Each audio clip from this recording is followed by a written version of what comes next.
Hello अस्सलाम वालेकुम नाज़रीन। आ जी परसों नेरी तो बारिश आई ना, तो मंदिर आ कि टालियाँ वगैरह डिगियां पाइयां, बहुत नहीं नुकसान होया लोगों का।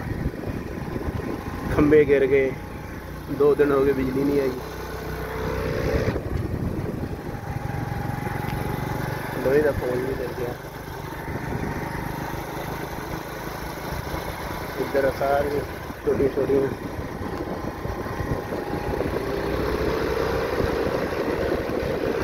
इधर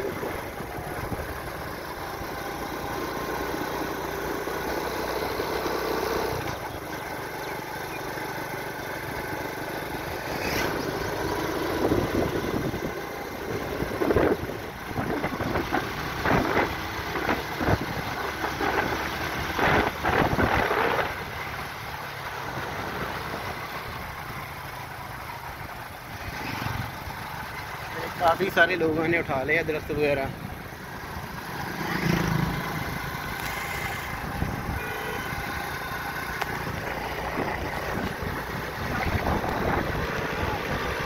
अब बिजली नहीं आई तो पानी भर के जा रहे हैं।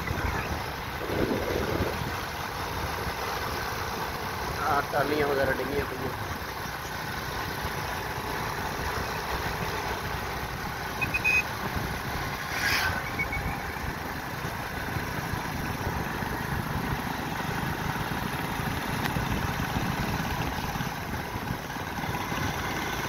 नहा के जा रहे बच्चे, बिजली है नहीं।